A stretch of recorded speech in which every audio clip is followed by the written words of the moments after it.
Moltmann has always traced the most important themes in his theology back to his experience in prisoner of war camp at the end and just after the Second World War, when Moltmann, who had scarcely fought at all in the war, he was called up and pretty soon captured, and he was in prisoner of war camp in Scotland in the first place, and then later in England near Nottingham for actually several years after the war.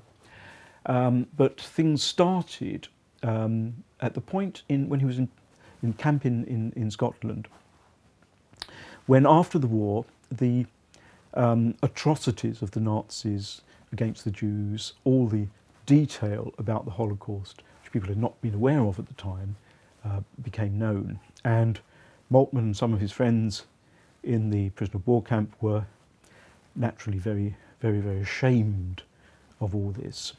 But what struck Moltmann among the Scottish Christians he encountered was their forgiveness. And he was deeply influenced by the way that they treated him. And the two themes that he identifies as coming out of that experience were, first of all, the theme of suffering, of course, but also the theme of hope in suffering. And really the theme of hope led to his first major book, Theology of Hope. The other side of the coin led to his second major book, The Crucified God, which took up, I think, the way in which Moltmann says he was aware of Jesus as his companion in suffering during that period, which turns into, in The Crucified God, a sense in which Jesus as the crucified God is in solidarity with all the suffering. So those two sort of dominant early themes in his theology. One can't imagine Moltmann's theology without those two themes. Go back to his own experience of becoming a Christian, because he didn't come from a Christian background of any sort. He came from a very secular family background and had intended a career in science. But he became a Christian during that period in camp, and then later on the camp made special provision for people who were going to go back to Germany as pastors or theologians, and Moltmann calls it a camp for theologians. And they had various eminent British theologians come to lecture them in the prisoner of war camp near Nottingham.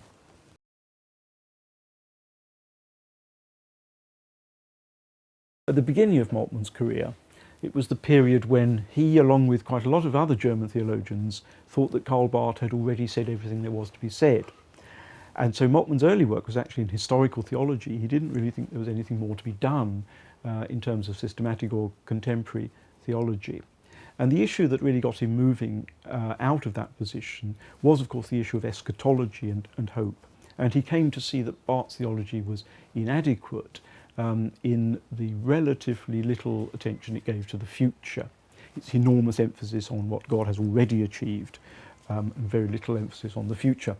And one of the ways in which Moltmann came to see eschatology as a great resource for contemporary theology was through the Marxist philosopher Ernst Bloch, who wrote a book called The Principle of Hope, a very unconventional kind of Marxist Bloch was, and Moltmann always said there was more Jewishness than Marxism in Bloch.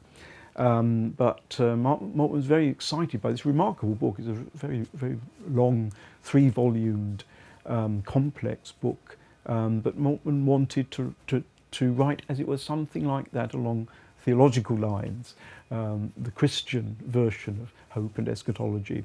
And that gave rise to his first major book, the book that made his reputation, Theology of Hope.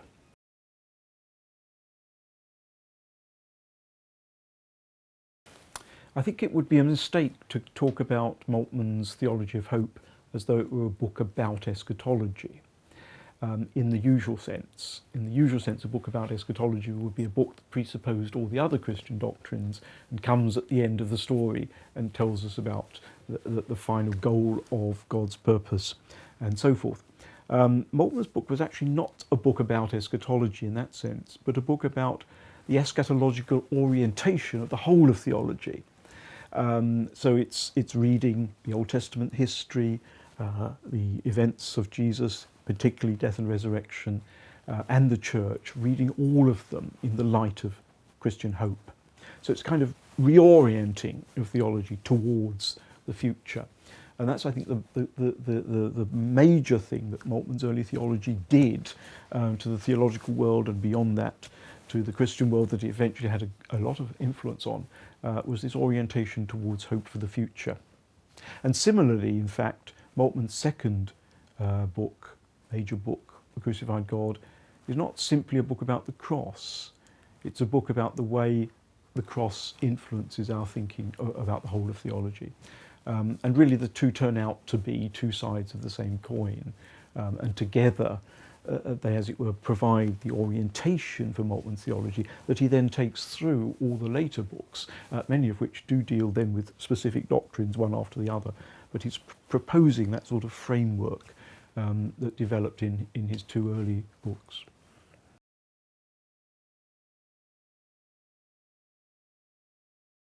First of the German theologians to confront the theological issues posed by the Holocaust and to write, in a sense, a theology after the Holocaust.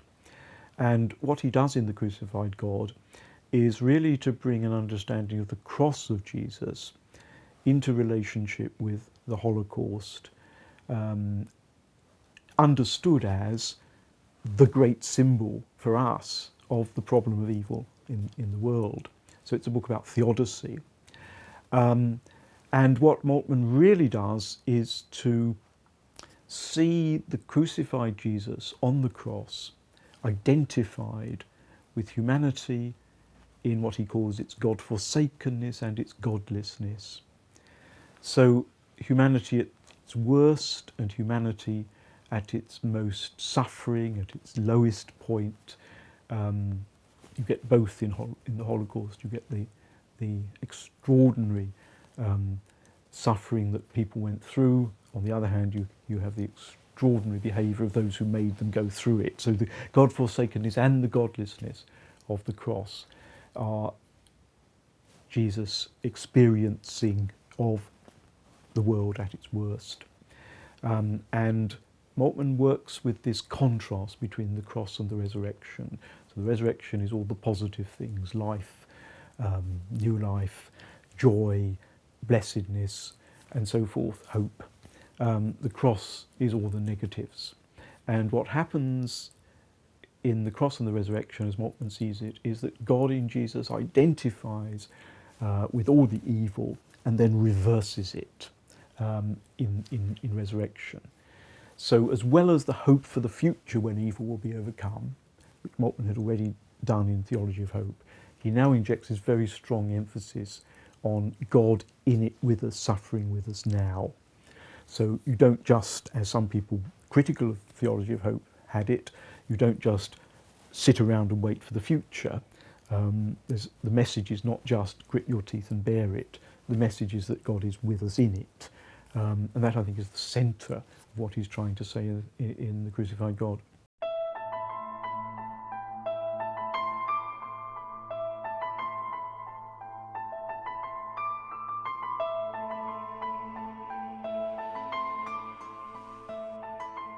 This illuminated timeline explores a fascinating relationship between Christian theology and modern thought from 1600 to the present day.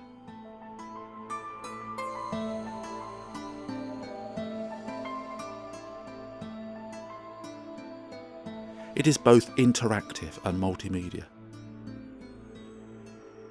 If when exploring a particular period, text becomes illuminated, that will signify that there is additional resources on that topic to be revealed.